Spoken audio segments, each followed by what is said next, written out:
ഇനി ഒരു ആക്ഷേപം കൂടി ഞാൻ വീണ്ടും ആവർത്തിക്കുന്നു. വ്യക്തിപരമായി അധിക്ഷേപിക്കാൻ ഇല്ലാത്ത കാരണങ്ങളും കാര്യങ്ങളും കഥകളും ചിത്രങ്ങളും ശബ്ദങ്ങളും ഒരെണ്ണം കൂടി പുറത്തു വരുന്ന പക്ഷം UDF ക്യാമ്പ് തല്ലിപ്പിരിയുന്നത് പോലെയുള്ള സാധനങ്ങൾ ആളുകളുടെ കയ്യിലെത്തും. ഒരു സംശയവുമില്ലാതെ പറയുകയാണ്. പൊളിറ്റിക്കലായിട്ട് ജനങ്ങൾക്കിടയിലേക്ക് കോൺഗ്രസിന്റെ ഉള്ളിൽ നടന്ന RSS ബന്ധങ്ങൾ, ഡൽഹി കേന്ദ്രീകരിച്ച് നടന്ന ചർച്ചകൾ ആരോട് എപ്പോൾ നടത്തി എന്നുള്ളത് നേതാക്കളുടെ പേര് പറഞ്ഞ് പാലക്കാട് ചർച്ച ചെയ്യും.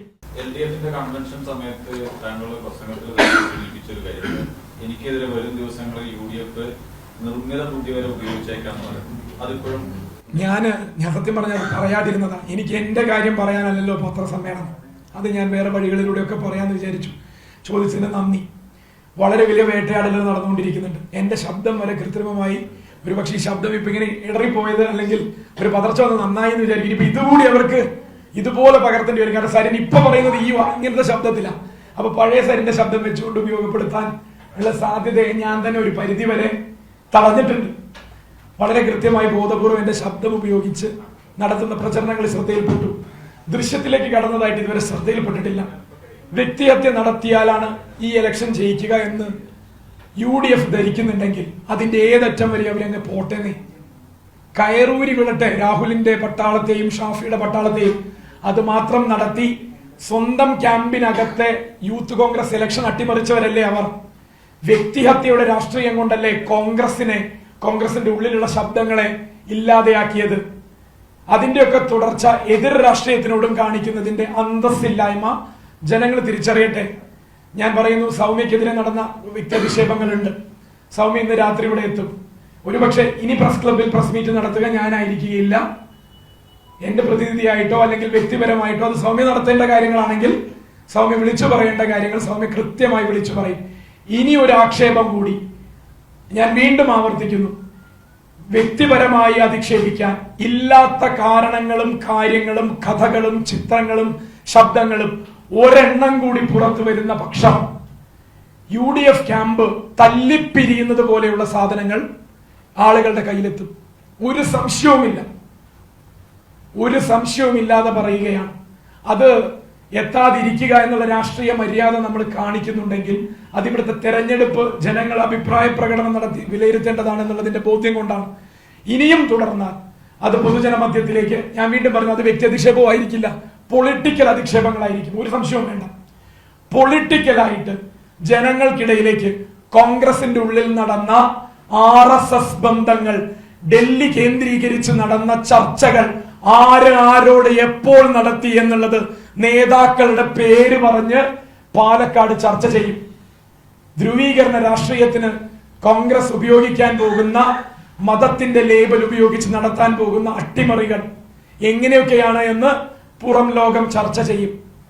ഇതൊക്കെ പുറം ലോകത്തേക്ക് എത്താതിരിക്കാൻ ഏറ്റവും നല്ലത് അന്തസ്സായി രാഷ്ട്രീയ പ്രവർത്തനം നടത്തുക, പ്രചരണം നടത്തുക എന്നുള്ളതാണ്.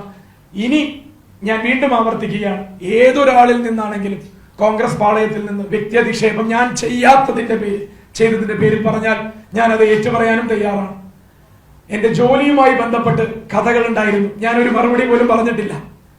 കാരണം അത് ചോദിച്ചാൽ നിങ്ങൾ ആരും അതിനെ ഏറ്റെടുത്തിട്ടില്ല. വലിയ സന്തോഷമുണ്ട്, ഒരാൾ പോലും ആ വീഡിയോ ഏറ്റെടുത്തില്ല. പക്ഷെ അതിങ്ങനെ ആളുകളിലേക്ക് ഇങ്ങനെ പറക്കുകയാണ്. പറക്കട്ടെ, 23 ജനവിധി വരുമല്ലോ, അതുവരെ കാത്തിരിക്കാമെന്ന് വെച്ചിട്ട് തന്നെയാണ് ഞാനൊന്നും മറുപടിയും പറയാത്തത്. ഇനി അങ്ങനത്തെ ഏതെങ്കിലും രീതിയിലേക്ക് കാര്യങ്ങൾ പോവുകയാണെങ്കിൽ പൊളിറ്റിക്കലായി ചില കാര്യങ്ങൾ കൂടി തുറന്നു പറയാൻ ഞാൻ അന്ന് സൂചിപ്പിച്ചിരുന്നു. എന്നെ നിർബന്ധത്തിനാക്കരുത് എന്ന് അത് ഞാൻ വീണ്ടും പറയുകയാണ്. ഒരുപാട് ഉത്തരവാദിത്തപ്പെട്ട പ്രചരണ പ്രവർത്തനങ്ങളിൽ നിന്ന് ഇടയ്ക്കിടയ്ക്ക് പ്രസ് ക്ലബിലേക്ക് വരാനോ പ്രസ് മീറ്റ് വിളിക്കാനോ വയ്യ. അതുകൊണ്ട് കോൺഗ്രസിന് അവരുടെ രാഷ്ട്രീയ ഭാവി കേരളത്തിൽ ഒന്നുകൂടി മെച്ചപ്പെടുത്തണമെന്ന ആഗ്രഹമുണ്ടെങ്കിൽ തെരഞ്ഞെടുപ്പ് പ്രചരണവുമായി ബന്ധപ്പെട്ട് മാത്രം തെരഞ്ഞെടുപ്പിനെ കാണാൻ ഒരു സ്ഥാനാർത്ഥി എന്നുള്ള രീതിയിൽ അഭ്യർത്ഥിക്കുകയാണ്.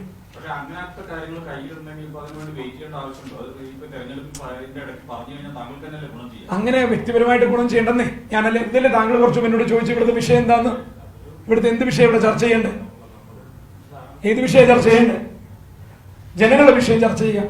ഞാൻ അതിനു വേണ്ടിയല്ലേ അതാണ് ഒരു പരാതിയായിട്ട് നിങ്ങൾ പറയുന്നത് പോലും. രണ്ടും കൂടി നടക്കില്ല, അത് വേണ്ട. എന്റെ പൊളിറ്റിക്കൽ കൺവിക്ഷൻ അതല്ല. എന്റെ പൊളിറ്റിക്കൽ കൺവിക്ഷൻ അനുസരിച്ച് ജീവിക്കുന്ന ഒരു മനുഷ്യനാണ്.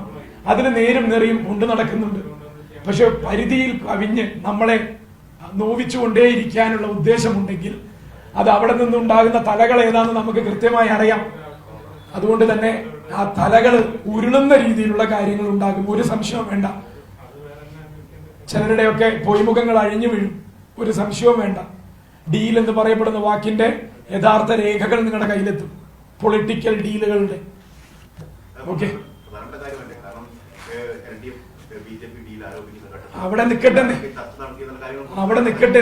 ഞാൻ പറഞ്ഞല്ലോ, ഇവിടെ ജനങ്ങളുടെ വിഷയം ചർച്ച ചെയ്യാം നമുക്ക്. അത് ജനങ്ങളുടെ വിഷയത്തിലേക്ക് മാത്രം ഒതുക്കാം തൽക്കാലം.